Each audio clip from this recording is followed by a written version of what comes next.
Female genital mutilation, popularly called FGM, has been identified as one of the causes of maternal mortality, reproductive infections and diseases. Despite its negative consequences, at least 200 million girls and women alive today have undergone some form of FGM in 30 countries. As today marks the United Nations International Day of Zero Tolerance for Female Genital Mutilation around the world, advocates call on the government to take necessary measures to end the menace. News Central's Omolola Ololade tells us more in this report, as viewers' discretion is, however, advised. As a human rights violation and a form of violence against women and girls, female genital mutilation, FGM, is an issue of global concern. Although practiced in some countries in Asia, the Middle East and Latin America, female genital mutilation is an age-long tradition highly prevalent in Africa, with Somalia ranking first in the prevalence rate according to UNICEF. Globally, the World Health Organization estimates that more than 200 million women and girls are victims of the unwholesome practice, and over 60% of these women are from Africa. Female genital mutilation has no medical benefits and only causes harm to women and girls.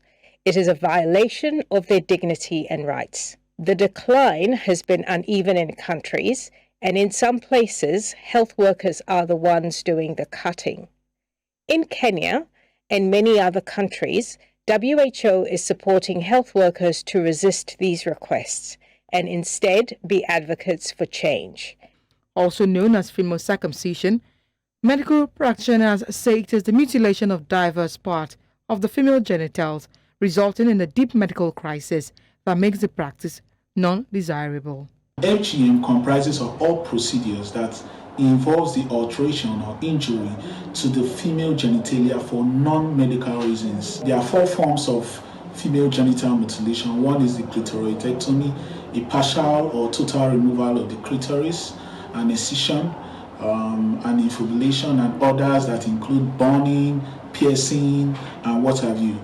Amongst the various forms of female genital mutilation, none have any medical or health benefits whatsoever. There are myths surrounding female genital mutilation, and it is believed by those who engage in it to be a tool for curbing promiscuity, making the practice stay in some societies, particularly in Africa, for a long period of time. It is a violation of rights. At this point, I want to believe that all hands should be on deck to end female genital mutilation. Some of the factors that promote female genital mutilation is the perception that it helps reduce promiscuity, for cultural beliefs and all of that. I would commend the government, for the VAP Act, and I hope that all the states will get to domesticate it. I think we have about just 2 states left to domesticate the VAP Act, but that is actually not enough if the laws are not effective. However, experts are of the opinion that female genital mutilation is not about preserving culture or tradition. Rather, it's about controlling women's bodies and denying them their sexuality.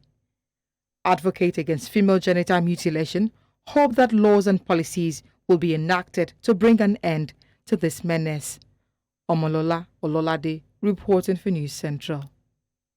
Now, Dr. Costly Aderibigbe, Executive Secretary, Global Youth Consortium Against Female Genital Mutilation, joins me for more on this. Thank you so much, Doctor, for joining us.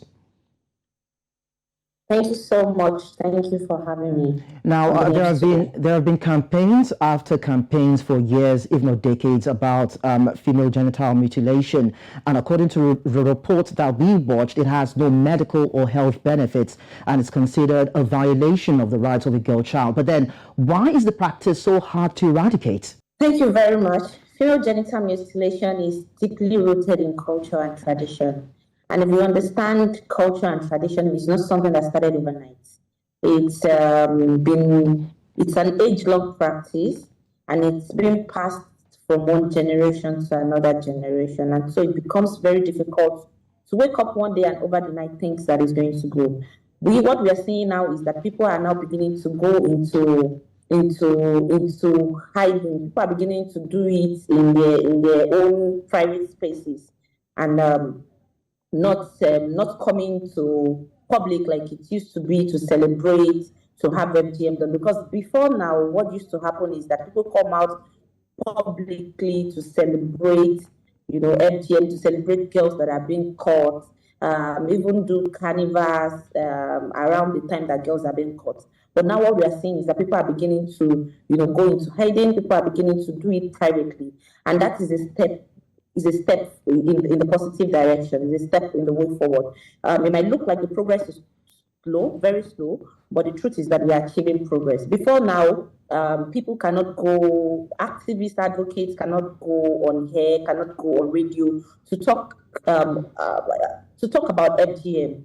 And what we usually get is backlash. People, abuse, threaten, and all of that you don't have the right to talk about culture. But now when we do those programs now, we get, comment from people to say that, they support FGM, it has to be eradicated. They've been sensitized, they now know that it's bad. And we get a lot of comments to support the fact that FGM has to be eliminated. It's just few comments, few people call to clarify values, people that are not still sure whether it's bad or not. So it might look like the progress is slow, it might look like we're not achieving progress, but the truth is that we are gradually achieving progress, and very soon FGM will be relegated to the pages of the book of history. Before now, Nigerian prevalence of FGM used to be 25%, and that means 19.9 million women and girls have undergone FGM. That was in 2013. But when you look at the prevalence now, according to the National Demographic Health Survey that was released in 2018, the prevalence has dropped from 25 to 20%, and that is significant. That is significant. Of course, we need to double up. We need to do a lot more. We need all hands on deck. We need, according to the theme for this year, which is partnering with men and boys to transform social and gender norms to end female genital mutilation. So we need men, boys, all hands, governments, institutions, individuals, communities, survivors of FGM. We need all hands on deck to speak up against FGM, and that is the way we can, accelerate the progress that we are getting so far. Don't also forget that COVID-19 also happened, and COVID-19 is one of the events that retarded the progress that have been gained in advocacy to end FGM. Because during COVID-19, nobody would say anything about FGM and other forms of GBV. What we were focused on was how to survive, how to limit the spread of COVID-19. It took a very long time before we began to integrate COVID-19 messages, anti-gender-based violence messages